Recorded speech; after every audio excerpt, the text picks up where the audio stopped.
Welcome watchers. मैं हुलमास Jacob, आप देख रहे हैं Putin says he does not believe Trump is safe after कातलाना हमले। तो जनाब, आपके सामने दो दुश्मन मुल्क आपस में जो उनके प्रेसिडेंट्स हैं एक दूसरे को इंटेलिजेंट कह रहे हैं, एक दूसरे की खुशामद कर रहे हैं, और पुतिन ने यहाँ तक कह दिया है कि ट्रंप जो है वो सेफ नहीं है अभी भी कातलाना हमले होने के बावजूद। और पुतिन का मानना है कि जब ये प्रेसिडेंट बन जाएगा उसके बाद इसके ऊपर मजीद कातलाना हमले किए जाएंगे, क्योंकि पास्ट के अंदर अमेरिका के कुछ प्रेसिडेंट्स जो हैं वो मारे जा चुके हैं, उनके ऊपर कातलाना हमले भी हुए थे। लेकिन इस दफ़ा जब ट्रंप के ऊपर हमले हो रहे हैं तो ये डिफरेंट है। ये डिफरेंट कैसे हैं जी? पुतिन के मुताबिक जो बैंडिट्स होते हैं, जो गुंडे होते हैं, जो डॉन होते हैं, उनके भी काम करने के कोई असूल होते हैं। लेकिन ट्रंप की दफ़ा हो ये रहा है कि ना सिर्फ ट्रंप को टारगेट किया जा रहा है बल्कि इनकी फैमिली जो है वो भी बची हुई नहीं है, उनको भी टारगेट किया जा रहा है। डिफरेंट केसेस के अंदर इनको घसीटा जा रहा है,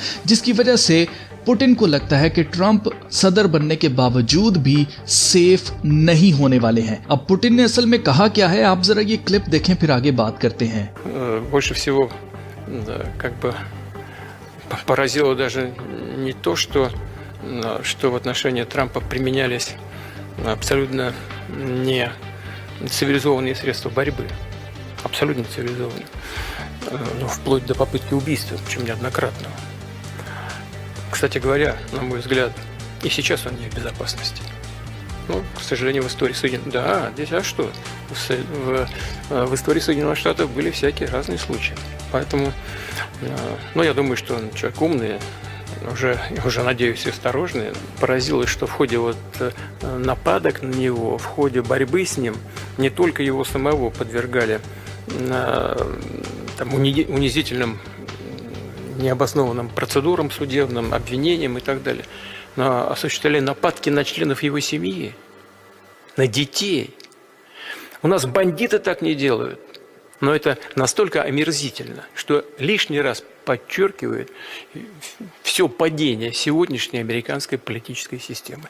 सो गाइस, ये नॉनसेंस बात है। एक दुश्मन मुल्क जो कि अभी जंग कर रहा है, न्यूक्लियर इसने हमले करने की धमकी दे रखी है, इवन कि यूक्रेन के ऊपर न्यूक्लियर हमला करने की बात भी की गई रशिया की तरफ से, और बताया ये जा रहा था कि ये अमेरिका को जवाब दिया जा रहा था रशिया की तरफ से जब यूक्रेन के ऊपर जो इन्होंने हमला किया था। तो आप नोट करें कि अगर अमेरिका और रशिया की जंग है तो रशिया का प्रेसिडेंट जो है पुतिन, वो क्यों अमेरिका के प्रेसिडेंट की तारीफें कर रहा है और उसको वार्न कर रहा है कि वो सेफ नहीं है और उसे अपनी केयर करनी चाहिए या अपनी सिक्योरिटी जो है उसको बढ़ाना चाहिए।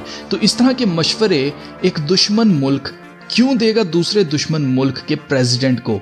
तो गाइस, अगर आपको याद हो तो ये बातें मैंने आपको उस वक्त बताई थी जिस वक्त न्यूज़ के अंदर ये बातें नहीं आ रही थी, लेकिन अब ये चीज़ें ज़्यादा क्लियर होती जा रही हैं। मैं आपको बताना चाहता हूँ कि लिटरली लोग ट्रंप के लिए रोएंगे, आंसू बहाएंगे, क्योंकि इन्होंने इतना ज़्यादा इमोशनली इन्वेस्टेड कर दिया है लोगों को ट्रंप के अंदर। इवन कि अगर आप नोट करें, वो ममालिक जहाँ पर ना तो उन्होंने वोटिंग करनी थी, ना उन्होंने वोट देने थे ट्रंप को, लेकिन उसके बावजूद ट्रंप के लिए दुआएं की गई कि ये सदर बने अमेरिका का। और आप नोट करें कि पूरी दुनिया के अंदर एक नोशन चलाया गया है ट्रंप के लिए कि ट्रंप को खुदा ने चुना हुआ है या ट्रंप को खुदा ने अपॉइंट किया है सदर बनने के लिए अमेरिका का। तो आप नोट करें कि लोग हैवीली इन्वेस्टेड हो चुके हैं इमोशनली ट्रंप के साथ, और ट्रंप को अगर कुछ होता है तो लोग लिटरली इसके लिए आंसू बहाएंगे, रोएंगे। और ये सब कुछ इसी तरह से हमने इसका साइकोलॉजिकल इफेक्ट अभी खुद अपनी आंखों से देखा है। जब ट्रंप के ऊपर जो कातलाना हमले हुए हैं उसके बाद लोगों ने कितना ज्यादा सपोर्ट किया ट्रंप को। ये सेम बिल्कुल उसी तरह से जो हालिया गुजरी बीमारी के दौरान अगर आपने देखा हो तो लोग इतने ज्यादा डर चुके थे हालिया गुजरी बीमारी से कि लोगों ने अपनी नौकरियां जाने के डर से, अपनी एजुकेशन जाने के डर से, खुद की जान जाने के डर से जाकर रॉकेट्स लिए थे।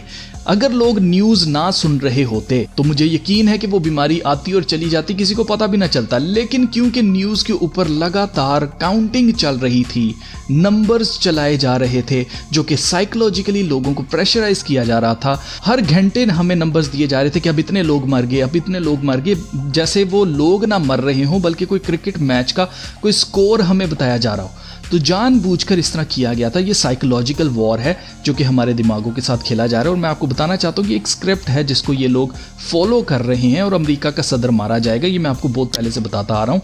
तो अमेरिका का वो सदर जब तक सदर की कुर्सी पर बैठ नहीं जाता है तब तक इसके ऊपर वो दोबारा हमला नहीं होना है। और ये स्क्रिप्ट, ये फिल्म कब खत्म होनी है? ये तब खत्म होनी है जब फिल्म का हीरो जो है वो मारा जाएगा। तो अब अगर आप सोच रहे हैं कि पुतिन जो है ये बात क्यों कह रहा है, तो उसकी रीजन आप समझ लें कि जब इन्होंने 2 भाइयों को गिराना था, उनके अंदर 2 परिंदे मार के, तो उस वक्त भी इन्होंने जगह जगह दुनिया को बताया था कि ये आगे क्या करने वाले हैं। इनका सारा जो जादू है वो काम करता ही ऐसे है क्योंकि ये पहले से सब कुछ बता देते, क्योंकि ये कारमा के अंदर बिलीव करते हैं। इनका बिलीफ ये है कि अगर हम पहले ही बता देंगे कि हम क्या करने वाले हैं, और अगला जो है अगर नहीं बचता है, अगर वो समझता है कि मैं मजाक कर रहा हूं, तो ये उसकी अपनी गलती है, वो नहीं बचा, और उसका जो गुनाह है या उसका जो खून है वो इनके ऊपर नहीं आएगा। यानी कि ये अपने आप को भी सेव करते हैं इस चक्कर में कि भी मैंने तो उसको वार्निंग दे दी थी। वो खुद चाहता था कि उसके साथ धोखा हो, वो खुद चाहता था कि उसके साथ बुरा हो, जिसकी वजह से उसके साथ बुरा हो गया है। अब जैसे जैसे ट्रंप के ऊपर कातलाना हमलों की खबरें सामने आ रही हैं, वैसे वैसे इस बात के ऊपर यकीन भी बढ़ता चला जा रहा है कि ट्रंप 4 साल कंप्लीट नहीं कर पाएगा,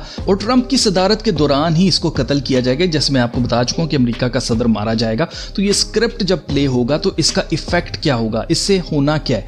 इससे होना यह है कि अमेरिका के अंदर होने हालात खराब, और सबसे बढ़कर अमेरिका पूरे राइट के साथ जाएगा किसके ऊपर हमला करने के लिए? ईरान के ऊपर। क्यों? क्योंकि ट्रंप अभी रिसेंटली इलेक्शन जीतने से पहले ट्रंप ये कह चुका है कि मेरी जान को खतरा है। किससे जी? ईरान से। आप जरा ये क्लिप देखें। To prevent Donald Trump from returning to the White House because Trump कह रहा है कि जो मेरे दुश्मन हैं वो नहीं चाहते हैं कि मैं व्हाइट हाउस में वापस जाऊं, they know I will make America great again. They don't want that. क्योंकि वो जानते हैं कि मैं अमेरिका को दोबारा से ग्रेट बना दूंगा, बड़ा बना दूंगा, अजीम बना दूंगा। वो ये नहीं होना देना चाहते। 4 years ago, our country was feared and respected, and our country will soon be feared and respected again. इसने कहा कि 4 साल पहले हमारे मुल्क से लोग डरते थे और हमारी इज्जत करते थे। अब दोबारा से लोग हमारे मुल्क से डरेंगे, खौफजदा होंगे और हमारी इज्जत करेंगे। And we have to have that. And that's why we all need to pull together to thwart these attempts and to bring back American strength, power, and prestige. We will soon have it back. No threat will shake me. No enemy will intimidate me. And I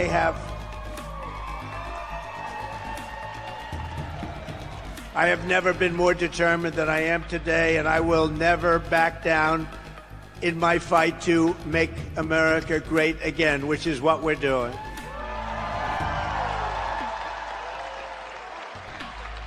So I want to make that statement because we are under threat. I have been threatened very directly, and I appreciate the agencies that we... यहाँ पर साफ साफ Trump कह रहा है कि मुझे बार बार threats मिल रही हैं और मुझे डायरेक्टली थ्रेट किया गया है, और एजेंसीज ने, मैं उनका शुक्र अदा करना चाहता हूँ, एजेंसीज ने मुझे ये बात बताई है। We've been meeting with, but we've been threatened very directly by Iran. Iran की तरफ से डोनाल्ड ट्रंप को डायरेक्ट थ्रेट मिल रही है। तो आप नोट करें कि ले देकर बात कहां पर जाती है, ईरान की तरफ जाती है। और जैसे मैंने आपसे कहा था कि जब ये जंग शुरू हुई थी, मैंने तभी आपसे कहा था कि इस जंग ने ईरान तक जाना ही जाना है। नेक्स्ट स्टॉप जो है वो ईरान है। अगर आप नोट करें, इकोनॉमिस्ट मैगजीन के कवर जो हैं, मैंने इनको एक्सपोज करके आपको बताया था कि बार बार ये कवर्स के ऊपर ये बात कर रहे थे कि इन्होंने ईरान के ऊपर हमला करना है। तो economist magazine itself Rothschild family का है। रोथस्चाइल्ड फैमिली इल्यूमिनाटी के 13 खानदानों में से एक खानदान है, प्रोमिनेंट खानदान है। और आप नोट करें कि उनका ये मैगजीन है, और आप नोट करें कि जो कुछ भी ये अपने कवर्स के ऊपर छापते हैं वो कभी ना कभी आगे चलकर फ्यूचर में होते हुए हमें दिखाई देता है। तो गाइस, इस मूवी का एंड कहां पर होना है? इस मूवी का एंड होना है हीरो मारा जाएगा, हीरो का फिर बदला लेगी कौम, और वो बदला लेने के लिए जाएगी ईरान, और दुनिया भी जो है ना वो कहेगी राइटफुली हाँ जी बिल्कुल बदला लिया जाए, क्योंकि दुनिया को दुख होगा कि ट्रंप मारा गया है। किन्होंने मारा जी? ईरान ने मारा है। तो फिर ईरान से लिया जाएगा बदला, और ईरान ही सिर्फ रह गया। उसके बाद फिर ये सारी गेम चली जाएगी तीसरी हैकल की तरफ, एंटी क्राइस्ट की तरफ, मुखालिफ मसीह की बादशाहत की तरफ ये सब कुछ चला जाएगा। तो अजीज़ों, हमारे पास वक्त बहुत ज़्यादा कम है, और मैं आपको बताना चाहता हूँ कि हम वाकई ही दुनिया के आखिर के अंदर हैं, और हमें सीरियस होने की ज़रूरत है। अपने रिलेशनशिप को खुदा के साथ मजबूत करने की ज़रूरत है, उसको जानने की ज़रूरत है। आप जो कुछ भी इस वक्त कर रहे हैं उस सब चीज़ों को भूल जाएं, सिर्फ और सिर्फ अपनी जान की फिक्र करें। इसलिए जो कोई भी यीशु मसीह के बारे में नहीं जानता, उसके पास मौका है कि वो अभी यीशु मसीह के बारे में जान ले, क्योंकि आगे हालात ऐसे पैदा होने वाले हैं कि जब कोई आपको ये बात भी नहीं बता पाएगा कि निजात सिर्फ यीशु मसीह के पास है और किसी के पास निजात नहीं है। कोई आपको निजात नहीं दे सकता, कोई आपको हमेशा की ज़िंदगी नहीं दे सकता है, कोई आपको बाप के पास नहीं ले जा सकता है, क्योंकि दरवाज़ा यीशु मसीह है, अच्छा चरवाहा यीशु मसीह है और वही राह, हक और ज़िंदगी है।